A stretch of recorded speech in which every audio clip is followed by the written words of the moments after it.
This afternoon, Books and Books is thrilled to welcome back our good friend Chantal Acevedo, pres-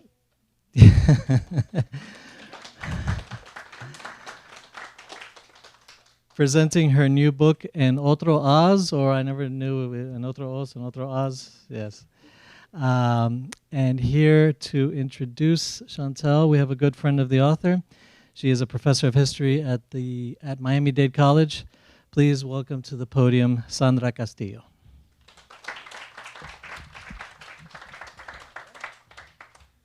Minor adjustment for shorty that I am. Hi, nice to see you all. All right, so thank you for giving me this honor of introducing you. So Chantal Acevedo's is multi-talented, not just a novelist, but also a poet. And we were commenting that I don't know where she finds the time to do all the wonderful things that she does. So her novels include Love and Ghost Letters, published by St. Martin's Press, which won the Latino International Book Award and was a finalist for the Connecticut Book of the Year. Song of the Red Cloak, a historical novel for young adults. A Falling Star, Carolina Wren Press, and winner of the Doris Bakken Award and the National Bronze Medal, IB Award, and The Distant Marvels, published by Europa Editions. Her fiction and her poetry have been nominated for the Pushcart Prize and have appeared in Prairie Schooner, American Poetry Review, the North American Review, and the Chattahoochee Review, among others. Chantal is currently an associate professor of English at the University of Miami. Her book today, En Otro Oz, was published by Finishing Line Press, and it brings Cuba to life in a brand new way, working with material from The Wizard of Oz. She'll tell you more about that. Chantal's collection reimagines Cuba as a kind of magical world, technicolored and fraught with danger. Margarita Engel, the PEN US award-winning author of The Lightning Tree, described the collection in this way. Like a powerful chant, they cry out for understanding, telling a story of isolation. This is a gorgeous collection glowing with wistful magic. Please welcome Chantal Acevedo.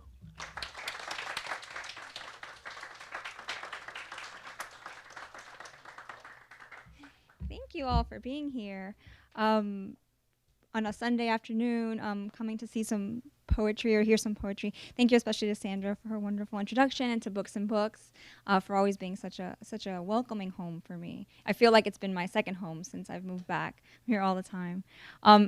A lot of you I know, most of you I know, so thank you, friends and family, for coming. And there's some incredibly talented writers in the room, poets like Sandra Castillo and Jeswinder Bolina and Patricia Engel, and incredible novelists. And I wish I could turn that camera around so you could see them as well. But thank you all for being here, colleagues and friends and family. So this is a chapbook of poetry, which is like half a book of poetry, not a full book. Mainly I'm a novelist, mainly I see myself in that way. And so for me, poetry is a fairly new venture.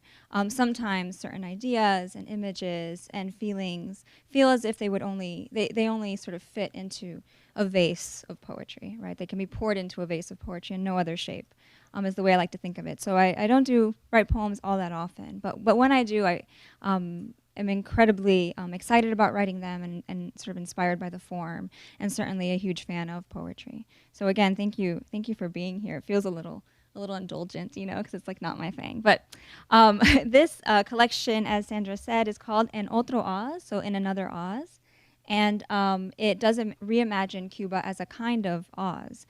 Part of the idea for this collection came from, where ideas come from is sort of hard to pinpoint. But many, many eons ago, when I was a graduate student, I remember sitting in the writing center, and a fellow PhD student said to me, this whole sort of Cuba nostalgia thing, it's so nostalgic, right?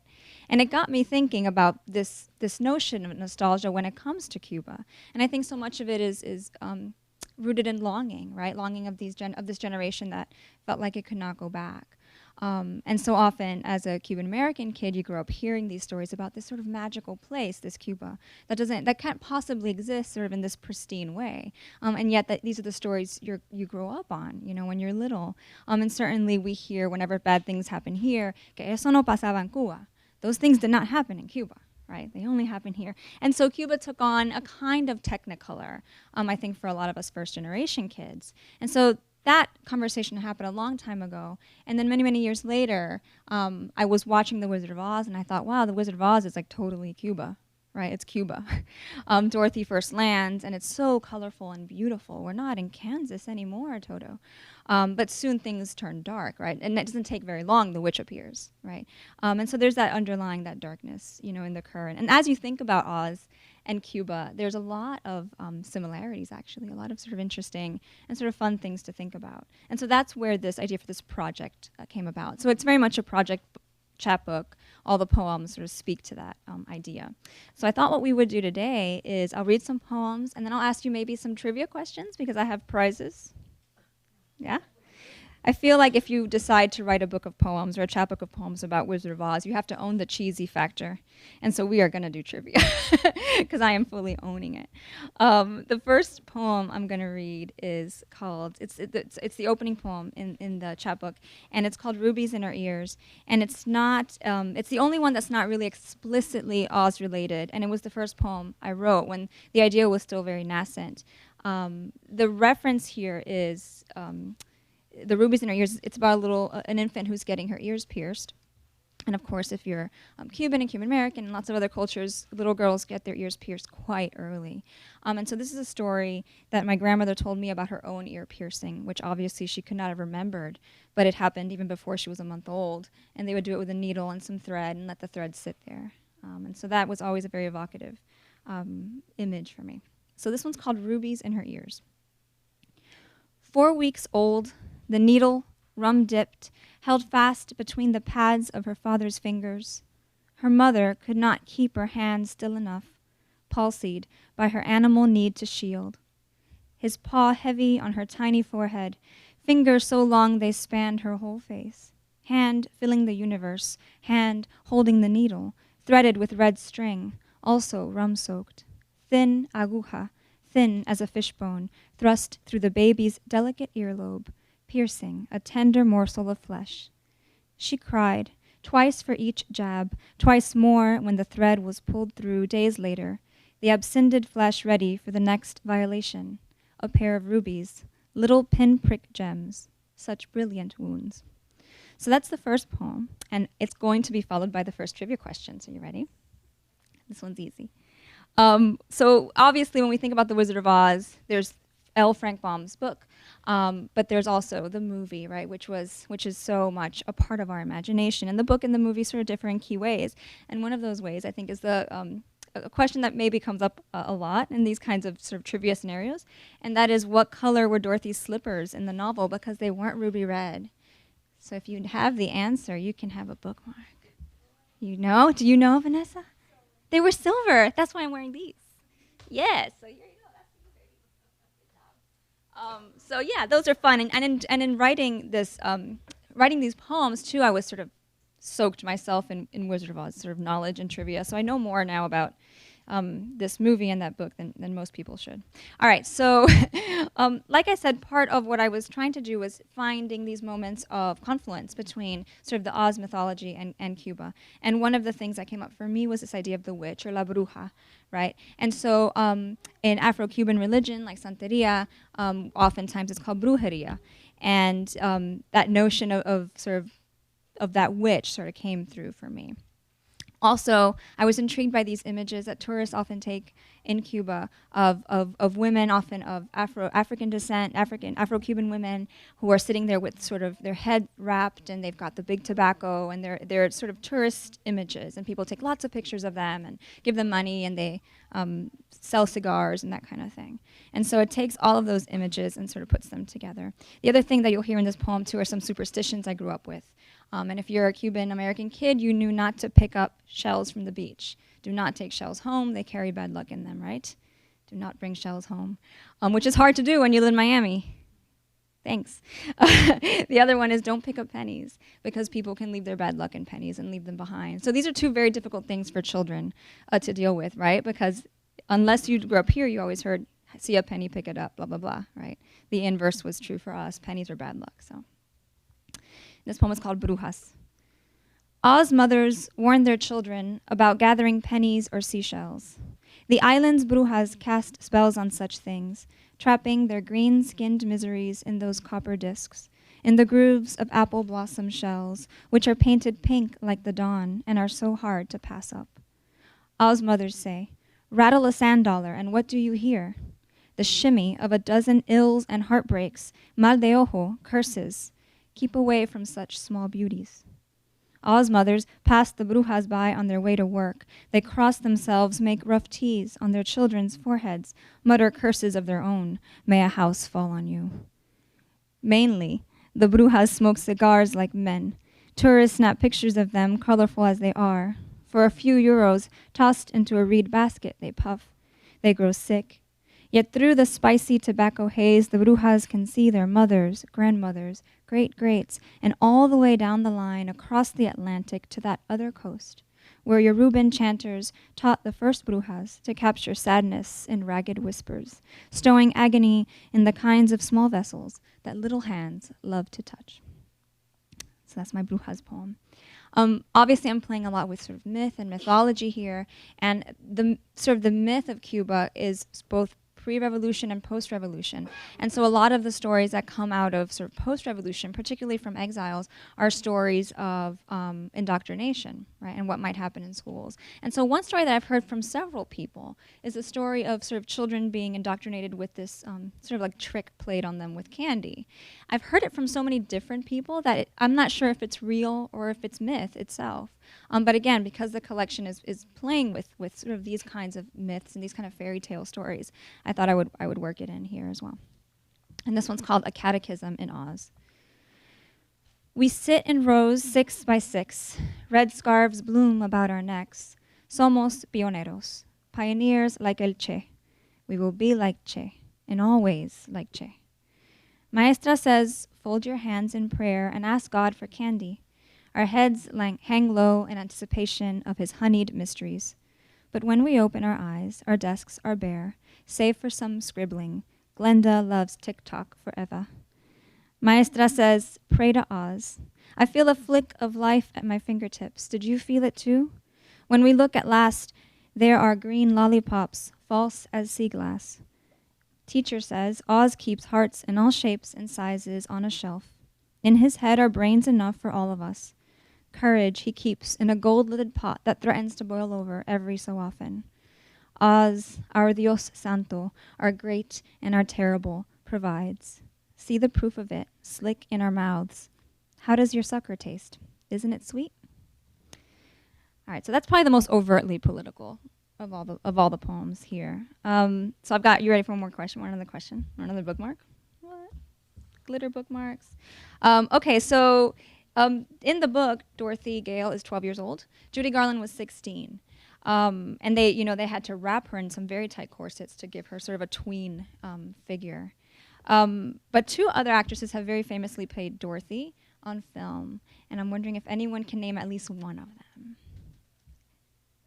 Diana Ross, that's right. She was 24 years old in The Wiz, right? The other one was the movie that freaked me out as a kid, which was Return to Oz, starring Fairuza Balk when she was 10 years old. And if you've not seen it, it's freaky. Like, it's nightmare fuel, that one. So Patty gets a bookmark. All right, yay. Yay, you guys know your stuff. Okay. So let me skip ahead. So there's a series of poems here that I really enjoyed writing, and they're inspired by this idea of Judy Garland's age. She was, like I said, 16 years old, not Dorothy's age, right? She was, grown, not fully grown, but pretty grown there. And tragically, people think that a lot of Judy Garland's, drug abuse, issues began on the set of that movie, which was a very sort of problematic set for lots of different reasons. But I thought it was interesting to think of Dorothy, both in the book and in the movie, surrounded by these grown men and taking this journey with these grown men, right? And how they're so keen to help her. And of course, I went to sort of a dark place, like what might they want from Dorothy? Especially a 16-year-old Dorothy, a very sort of young one. And again, thinking also of Cuba, right? Bringing it back to this, sort of working out this idea. What might these characters who are trapped in Oz or trapped on the island might want, what might they want from a foreigner, right? How could she help them? And so I landed on this idea of that they want help out, right? Get me off the island, get me out of Oz, okay? And so I have this kind of trio of poems where the Scarecrow and the Tin Man later, posit, a possibility, for Dorothy. So we'll start with the Scarecrow. Somehow in my imagination, I really like the idea of Dorothy and the Tin Man sort of as best friends or being really close. But of course in the book and in the movie, it's the Scarecrow, right, who is her kindred spirit. So this is the Scarecrow's poem. And this poem is called Dorotea Considers the Scarecrow's Offer. He said he'd call forth the birds, El Tocororo first, of course, that patriotic songbird. He claimed he could line up peacocks for me, that they'd march out of the zoo, purling their feathers into a jewel-toned bed for us. 1,000 seagulls could be counted on to darken the sky, a clot of them lengthening the night. For us, jackdaws, churlish and sleek, would guard the atmosphere against winged primates. The birds do not fear him. Rather, they taught him slumberous songs, the architecture of nests, the feel of a cricket's tiny pulse thrumming inside a wet gullet, the sound of a hatchling's hungry shriek. How to fly is the next lesson. Scarecrow is working on it, Crow taught, though they peck at his ears and so diminish him. He can teach me how to leave Oz for good, on currents of air. In return, I might curl myself like a fern against him. Scarecrow's chest is a bale of hay, a pillow for my head. Tonight, he made a dandelion chain braided into my hair with fingers that crackled like dry palms. His hands are cowhide gloves. They scratched my cheeks and scalp, fumbled my blue ribbons. Think on it, he said, as he wove plait to stem, ever the logician. Take me with you, Dorotea. Trade my rough touch for the freedom of flight. So that's my sort of creepy Scarecrow poem. And then here's my also vaguely creepy Tin Man poem. Yeah. The Tin Man was just more fun to write. I don't know. The Tin Man, too, as a character, those of you who know your Wizard of Oz trivia, was played by 2 different actors. The first actor was so poisoned by the makeup on his skin that he had to quit. And the next guy didn't fare much better, but I think he was able to tough it out. Margaret Hamilton, who played the Wicked Witch of the West, was also quite tormented by that face paint. In fact, it was flammable. So in this scene where Dorothy's slippers catch fire, there's a moment where something catches fire, she caught fire, right? The paint caught fire, so she had some pretty terrible burns. Like I said, it was sort of a cursed set for lots of reasons, but this poem is called A Metallic Offering. You and I might join neatly. You, prim, gingham-checked. Me, a contraption of fat joints and clanging parts. My belly un tambor for you to drum a rumba out of me. I have a penny whistle, too, for you to play. I know you have a song inside, notes arcing from your mouth like rainbows. Sing to me about the place you come from, the house the Gales own, the land that belongs to them, to you, and no one else. Promise that you'll make room for me, in alcove, in cellar, in the casing of a grandfather clock. I will tick melodiously for you. I promise to make myself profitable. Take my collarbone, I'll fashion a diadem of tin for you, mi princesa americana. Shave my skin, gather the dust of me in your cupped hands. See how it looks like crushed diamonds? Smuggle me out of Oz, my silver-footed girl. I'll make room for you in my commodious chest, if you'll make room for me on your gray-scaled farm. Give me 3 rows of cornfield, an oil can, a place to call mine. So that's the Tin Man's poem. Ready for another question? Yeah? Look at them in the front. They're on it. I don't know if you'll get this one. What other 1930s child star was a contender for the role of Dorothy? You know? Who is it? Shirley Temple. It was going to be Shirley Temple, who flew her fits. Right? She was just about the right age. Oh, thank you. Yeah. Yeah, I think you youngins in the front were going to get that one. Shirley Temple was a contender. MGM and Fox, both studios were bidding for the rights to the book, and MGM won, and they wanted Judy Garland. If Fox had won the bid, they would have cast Shirley Temple, and of course back then actors were committed to their studios, right? So Shirley Temple could not jump ship to MGM. She had to stay with Fox, and so she missed out on a big movie. reading the book, sort of in preparation for this, rereading The Wizard of Oz, was sort of a revelation in how creepy Frank Baum's book was. And by the way, Frank Baum just turned 160 the other day, so it's also his 160th birthday, which is why I wanted to do it at this time of year, this reading. But the book is different in some significant ways, and it's quite dark. It's much darker. And one scene that to me in the book is the darkest is a scene that you might recognize from the movie where Dorothy and the Scarecrow, the Tin Man, and the Lion end up in a field of poppies, right?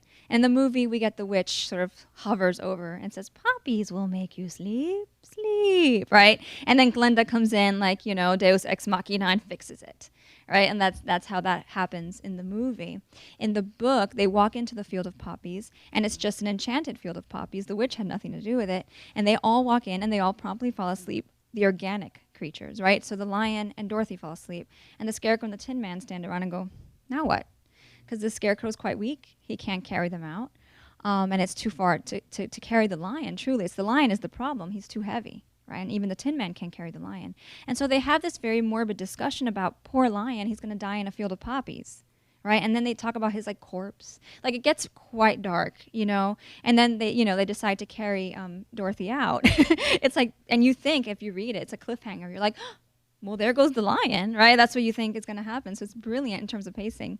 But what happens are these little mice that the lion saved.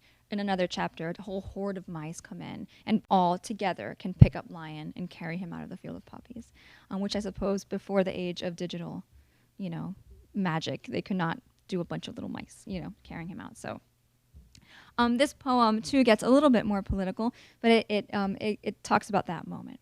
And so the name of the poem is, "They now came upon more and more of the big scarlet poppies." 1.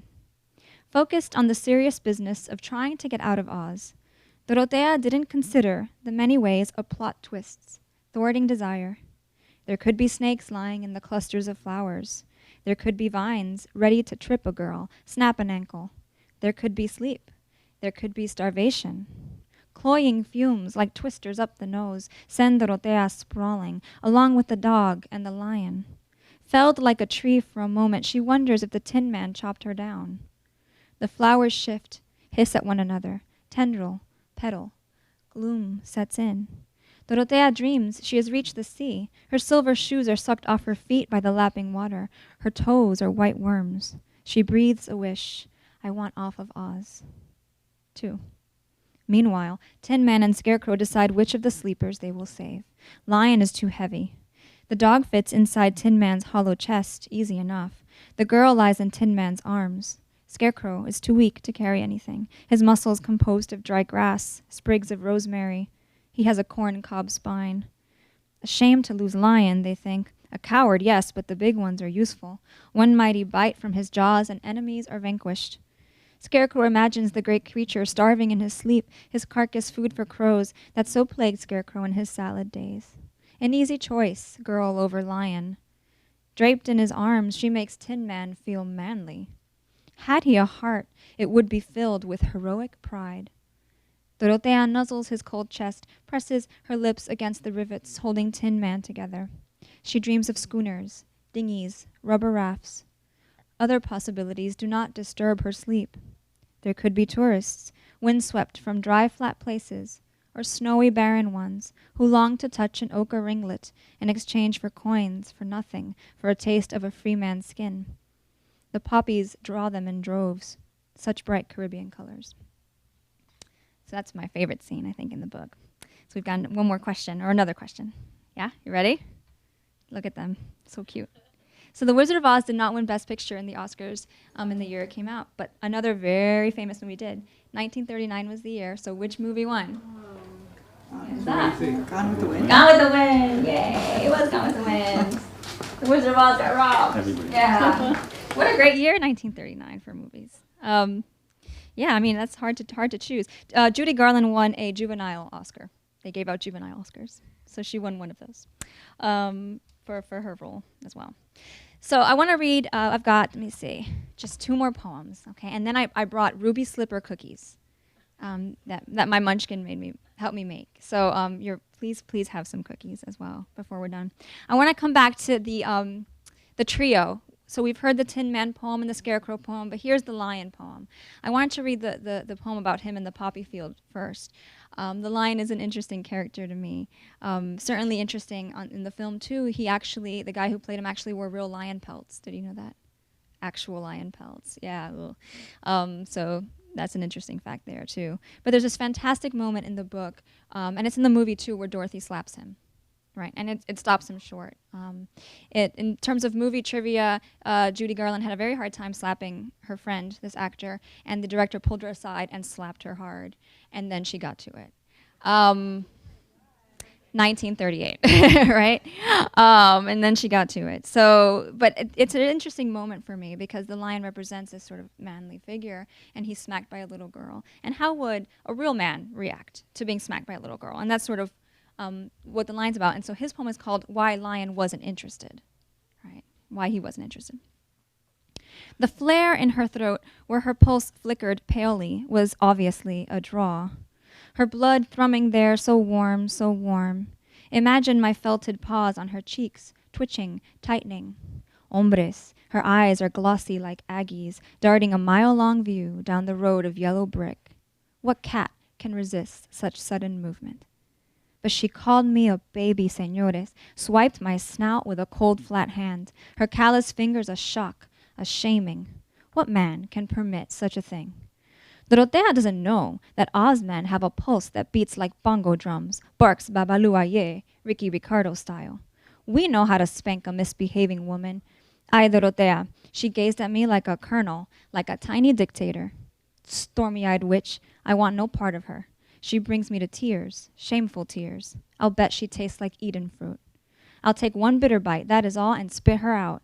Let the wizard take her back. I'll spot her in the sky and feel myself grow brave.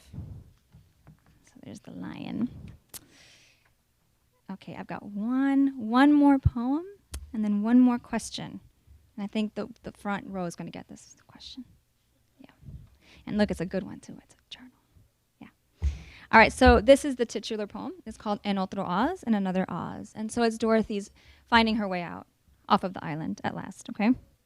Or out of Oz at last. And she's with my guy, Tin Man. So Dorotea wraps her lips around the Tin Man's party favor nose. His blue marble eyes cross while she plays him like a salsa flute.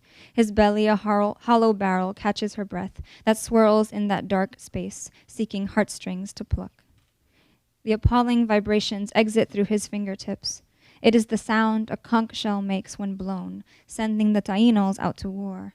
Or else, a warning blast upon sighting 3 puffed sails, Nina, Pinta, Santa Maria. The waves slow their lapping. The sea is dazed by the sound and takes on the look of flattened tin. The Tin Man trembles at the sight, but Dorotea, her voice sweet and silky as coconut milk, calms the metal man. A smooth sea makes for better swimming. Who needs a wizard or a hot air balloon? Flat on her back, Dorotea's shoulder blades furrow the water. Tin Man thumps his chest, yells, "I can't swim." There is the clang of his metal feet, like water smacking a buoy. His belly rumbles. Now the current pulls a song out from him. He rolls in the surf. He is a tossed can. Dorotea cries out for a witch wearing yellow and blue, the colors of La Virgencita and of Yamaya, Mary's African double. Maybe she will float down, cradling a small boy, or else carry driftwood and dry seaweed to kindle a ritual fire and then dry out the sea. Thank you very much. And so that's it. That's all the poems. Thank you so much for being here. And they're ready. This is it. What is the capital of Kansas? Oh. They're getting help. They're calling in a friend. They're phoning a friend. What is it? Topeka? It's Topeka. But you know what? We're going to let Jana have this. Because it was Jana's mommy who gave her the answer. So, yeah. Well, that is all my poems. And so I'm happy to answer any questions if you have them. Happy to sign books too. And please have some Ruby slipper cookies as well. So if you have questions, let me have them.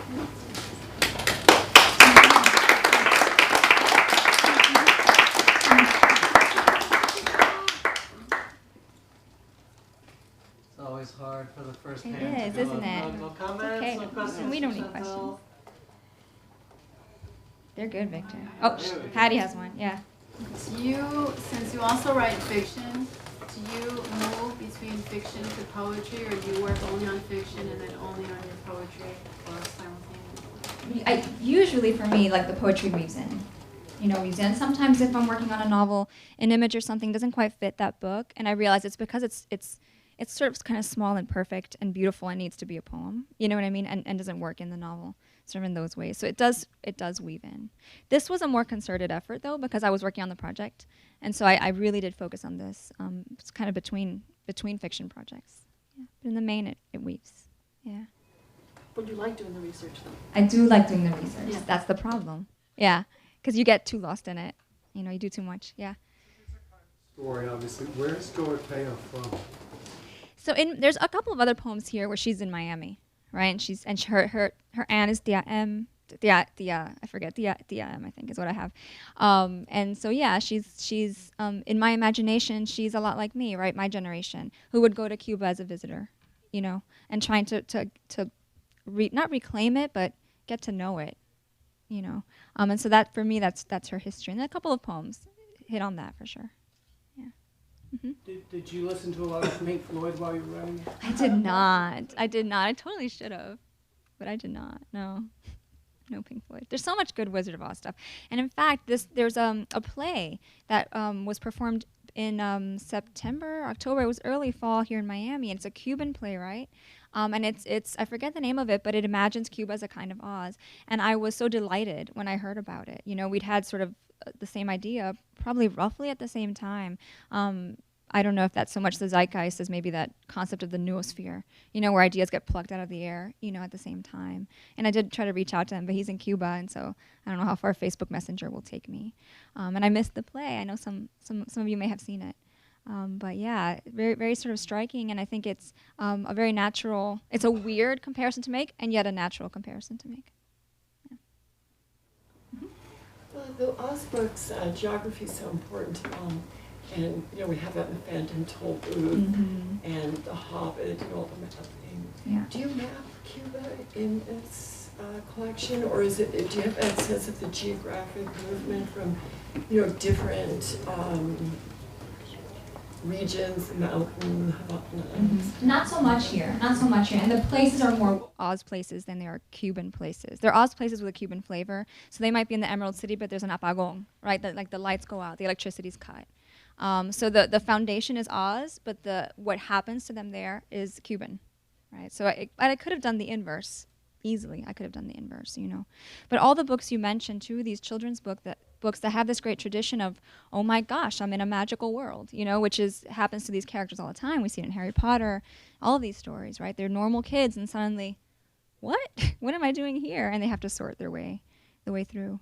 Yeah. Mm-hmm. Did they reach Emerald City and discover that the man behind the curtain is Fidel?